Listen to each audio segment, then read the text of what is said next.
Hello to all of you. I'm Dr. Anish Chakravarti and I teach philosophy at University of Delhi. Today in this talk, we will be talking about the ethical concerns involving violence.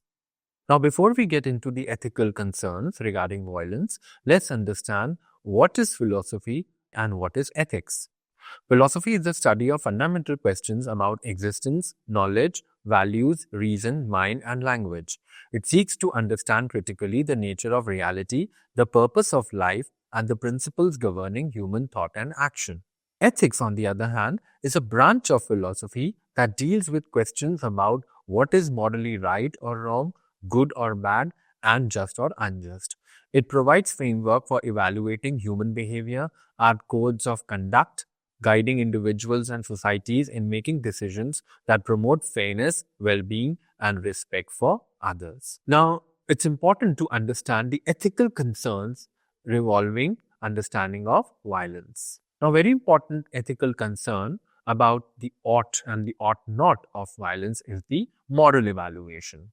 Ethics helps differentiate between justified and unjustified violence. For example, self-defense versus oppression.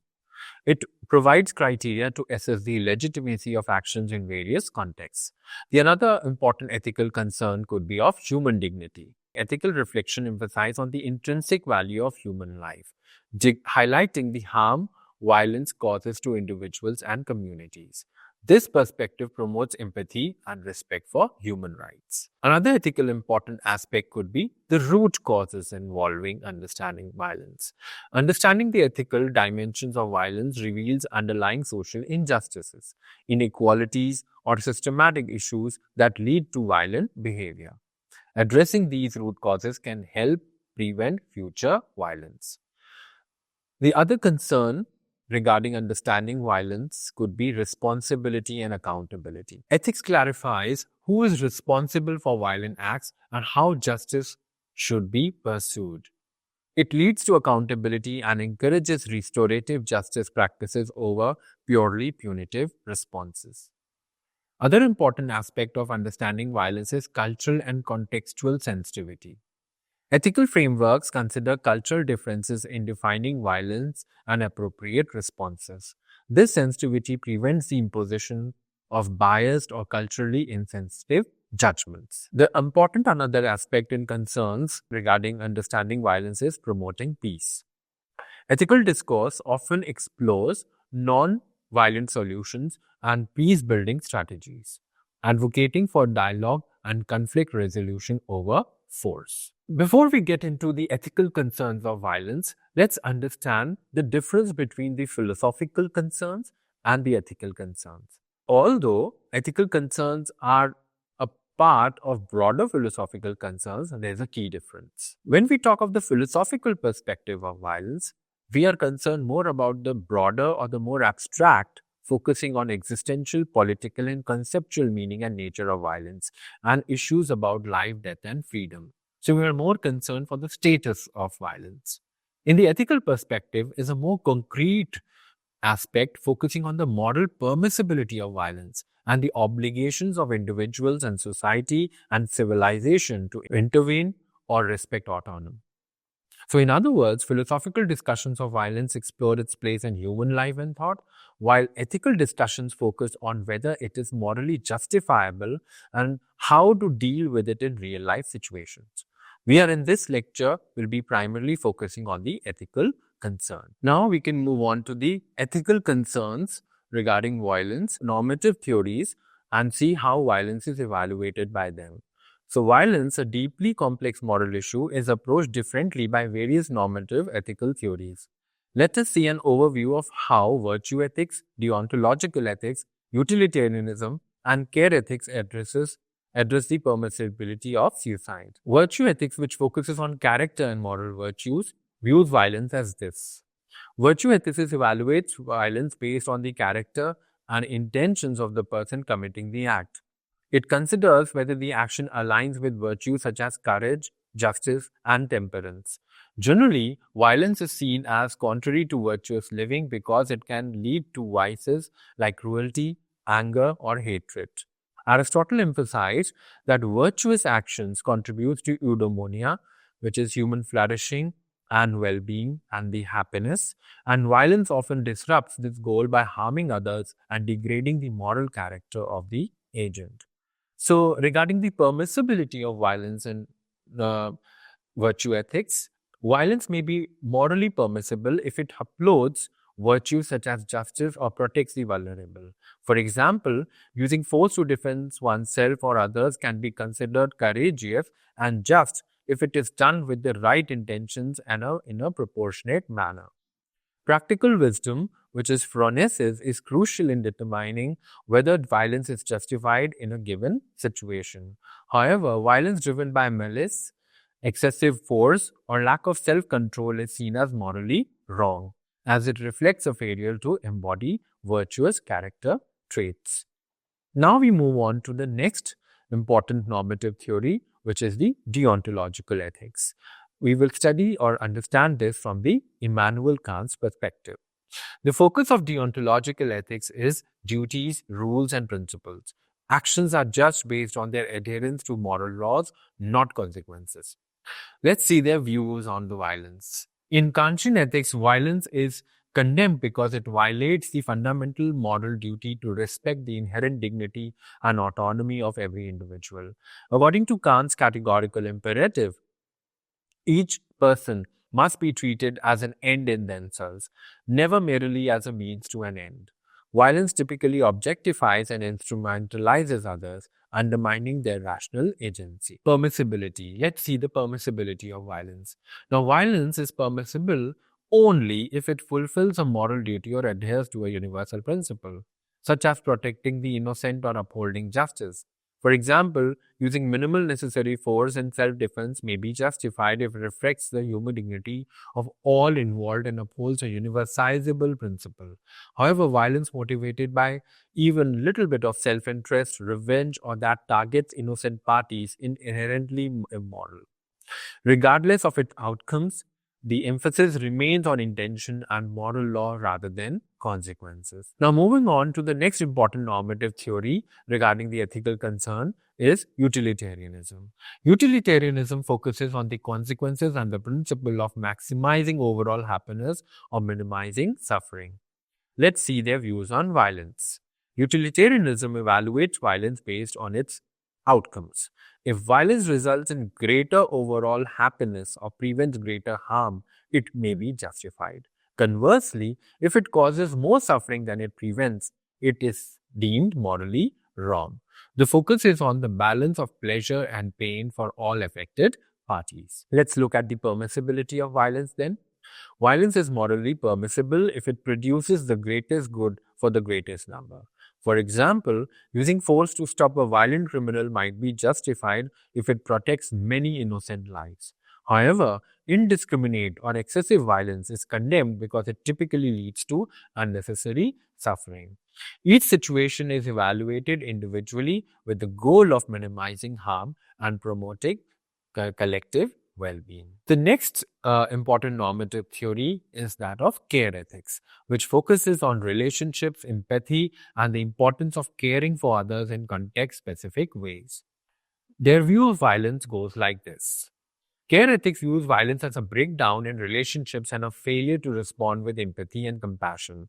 It emphasizes the harm violence causes to individuals and communities, focusing on the emotional and relational impacts rather than abstract rules or outcomes. Regarding the permissibility of care ethics, let's see. What violence is generally seen as morally wrong because it disrupts the bond of care and trust. However, in some cases, it might be considered permissible if it is the only way to protect a loved one or a vulnerable person from harm. The key question is whether the action preserves or restores caring relationships and nurtures the well-being of those involved. Context and needs of those affected are central to determining the moral permissibility of violence. Another important aspect, I think, which we should not miss to see in the ethical concern should be on the Gandhian ethics or on violence. So, the Indian social and political reformer and philosopher M.K. Gandhi focused on the ethics of integrates commitment to duties, non-violence, ahimsa, and the moral integrity of actions. Rooted in this belief that the means must be as pure as the ends, his approach blends a sense of universal moral principles, virtue cultivation, and deep focus on social harmony, which aligns with virtue ethics and its emphasis on moral character and personal transformation. Gandhi's ethics also reflect a strong care ethics orientation as they emphasize compassion, empathy, and the importance of relationships in moral decision making. Let's see Gandhi's views on violence. Gandhi's ethics sees violence as a fundamentally incompatible with moral duties and spiritual integrity. Gandhi upheld nonviolence or ahimsa as the highest moral principle, viewing violence as morally corrupting and disruptive to individuals and society. He believed that true strength arises from moral and spiritual courage, not physical force or mental force or oppression, which aligns with both virtue ethics and emphasis on character and inner transformation, as well as deontological ethics in the belief that certain acts like violence are inherently wrong. His rejection of violence also highlights his commitment to care ethics, with a focus on empathy and relational morality. So, according to Gandhian ethics, let's see what is its permissibility. Violence is almost universally impermissible in Gandhian thought and philosophy. Even in the face of oppression or injustice, Gandhi advocated for non-violent resistance, which is satyagraha, as the morally superior path. The only potential exception is in cases of unavoidable self-evidence. But even then, the most focus must be on minimizing harm. Gandhi's philosophy emphasizes the purity of means, aligning more with deontological ethics in its rejection of ends justifying violent actions. For Gandhi, true justice and peace can only arise through non-violent action, rooted in compassion, which also reflects element of care ethics in its focus on relationships and empathy. His strict adherence to moral principles makes his philosophy fundamentally non-utilitarian, as he rejects the justification of violent means for beneficial outcomes. Moving on to the another important ethical normative theory in the perspective of violence could be the Jain ethics or Jainism. Now, Jain ethics focuses on non-violence, ahimsa, self-discipline, and the pursuit of spiritual liberation. Jain ethics emphasizes the importance of avoiding harm to all living beings, viewing all forms of violence as significant obstacle to spiritual progress and harmony with the universe. Views on violence in Jain ethics, uh, is seen as severe moral wrongdoing that creates karmic bondage and hinders one path to liberation. All forms of violence, whether physical, verbal, or mental, are seen as disturbing the natural order and causing suffering to others. The doctrine of ahimsa is central, meaning non-violence in thought, word, and action. Violence is believed to perpetuate cycles of suffering, creating negative karma that binds the soul to sansar or the cycle of birth and rebirth. The ideal is to live a way that causes no harm to any living being, whether human, animal, or even the smallest insect or organism. So in the Jain ethics, which is a very strong advocate of non-violence, permissibility of violence is completely denied in all circumstances. However, in Jain ethics stresses the importance of inner peace and self-restraint, encouraging followers to develop compassion and mindfulness in every aspect of life to prevent harm in the even smallest actions. The ultimate goal is to live in a state of complete non-violence, not just in physical acts, but also in intentions and thoughts as well. Now, it was important to discuss Gandhi and Jaina views because they completely hold the opinion of non-violence when it comes to the ethical concern of violence. Moving on to the conclusion, regarding the normative theories, we saw that virtue and deontological ethics see moral violence as impermissible because it undermines human flourishing, reflects vices like cruelty, and often violates moral duties to respect the dignity and autonomy of others. And deontological seems to be more strict in this regard than virtue ethics. Utilitarianism, which is the other normative theory, on the other hand, says that the permissibility of violence depends on its consequences. It is justified only if it maximizes overall happiness or minimizes suffering. Each situation is evaluated based on the balance of harm and benefit. Care ethics, on the other hand, sees violence through the lens of relationships and care, focusing on the emotional and social impact. It is generally seen as morally wrong because it disrupts bond of trust and compassion, but may be justified if it protects vulnerable individuals or preserves important relationships. Another very important question that can be discussed regarding the ethical concern is violence natural or non-natural in humans? The question of whether violence is natural or non-natural in humans is a complex moral and philosophical debate that touches on evolutionary biology, ethics, and social structures. Some philosophers argue that violence is inherent in human nature, rooted in evolutionary survival mechanisms where aggression was necessary for securing resources and protecting one's group, as seen in the theory of survival of the fittest. From this perspective, violence may be seen as natural, even adaptive response to perceived threats or competition.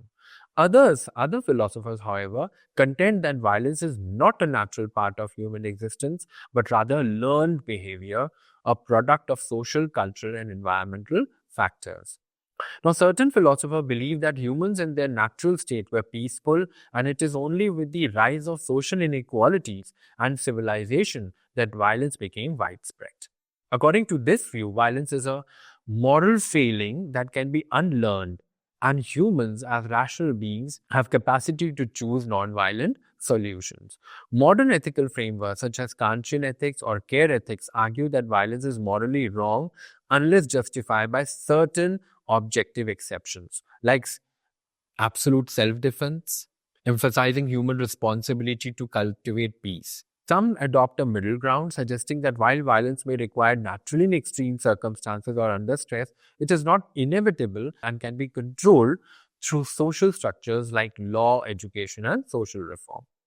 Ultimately, the debate over violence as natural or non-natural centers around human moral responsibility, with implications of how societies addresses issues like war, inequality, and conflict.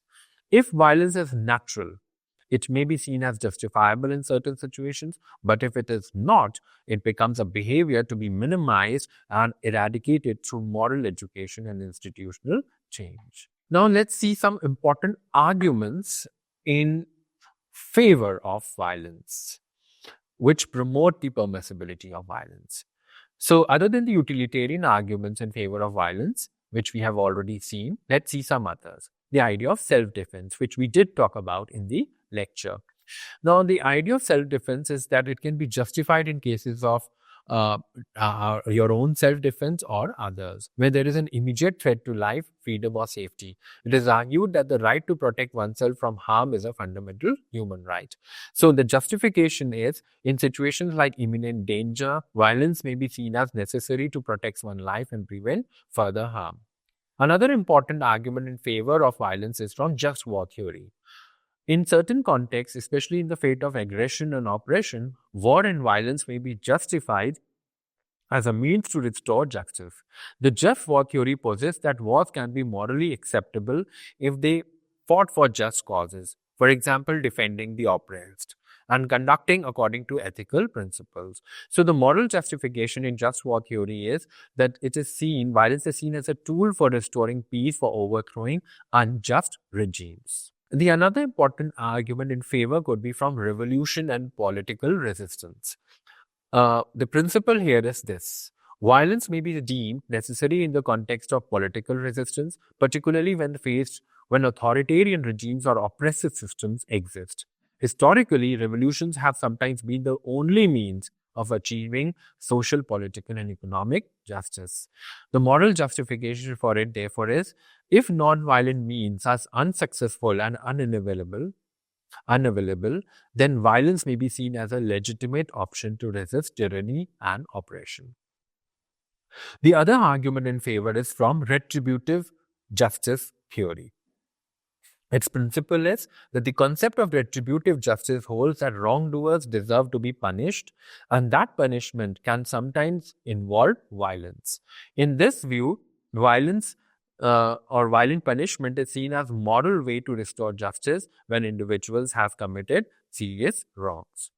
Let's see the moral justification of this. According to this perspective, the use of violence in the form of punishment is justified because it serves to balance the scales of justice. If a person commits an act of violence, for example, it may be argued that they deserve to experience a proportionate level of violence of harm in return as a means of enduring justice and societal order. Let's see the arguments against violence. So, other than the deontological and the Gandhian and the Jaina ethical views discussed before, let's see the violence arguments against. The another important argument could be against it could be violence begets violence, or the cyclic nature of violence. Now, the principle goes like this. Violence often leads to more violence. Act of aggression can provoke retaliation, creating a never-ending cycle of conflict and destruction. This is especially relevant in situations of war, terrorism, and civil unrest. The moral justification of this is, from a pragmatic standpoint, violence only perpetuates more violence and does not solve underlying problems. In fact, it can make situations worse in the long term by deepening divisions and promoting hatred. Human dignity and rights. That can be the other argument which could be against violence. Principle is that the violence undermines the inherent dignity and rights of individuals. Human right frameworks argue that all have the right to life, security, and freedom from harm, which violence directly violates. The moral justification, therefore, against violence is that using violence to resolve disputes or achieve political goals often infringes upon the basic rights and dignity of others. It's unjustifiable from a human rights perspective. The other important argument that comes against violence is from the negative utilitarian critique. While some utilitarian frameworks justify violence if it produces the greatest good, some, like negative utilitarians, prioritizes minimizing suffering over maximizing happiness. A critique from this perspective would argue that violence, regardless of its immediate benefits, typically generates more harm than good by exacerbating suffering in the long run. The argument suggests that violence is often counterproductive. Violence can lead to unintended consequences, including long-distance suffering, resentment, and social instability. The moral justification, therefore, is even if violence produces short-term benefits, the long-term harms, which is social disintegration, loss of life, or psychological trauma, may outweigh any immediate gains, making it an impractical or immoral solution to the long run. The other important argument against violence could be from psychological perspectives. Violence can have significant psychological and social consequences. The trauma inflicting on victims, on perpetrators, can last long after the violence ends, leading to mental health issues, broken communities, and perpetuation of societal harm. Therefore, coming to the point of moral justification against violence, violence often causes more harm than good, leading to psychological scars that affect individuals and communities for generations. The moral imperative is to seek methods of conflict of resolution that do not inflict lasting damage. So these were the arguments against violence. To conclude, the arguments for and against violence hinge on competing ethical principles, practical considerations, and moral views on human dignity and well-being. Advocates of violence may argue that it is necessary for self-defense, justice, or achieving the greater good, while those against violence highlight its destructive consequences, moral corruption, and the potential for a never-ending cycle of harm and damage. Ultimately, the question of violence permissibility is deeply tied to underlying values one holds about human rights, the sanctity of life, and the paths to peace and justice. Now, before we end this lecture, let's look at some list of essential readings which can be beneficial for people trying to understand more about the ethical concerns surrounding violence. One of the important texts can be Philosophy of Nonviolence by Andrew Fiala. The other could be Ethics of War and Peace by Helen Froh. The third could be On Violence by Hannah Arendt. The Just War Theory by Michael Walzer. Gandhi's Philosophy of Nonviolence by Anthony Perel. Violence, Reflection on National Epidemic by James Gilligan. The Ethics of Violence by Todd May. The Nonviolence, The History of Dangerous Idea by Mark Kurlansky. And A Theory of Justice by John Rawls. Thank you very much.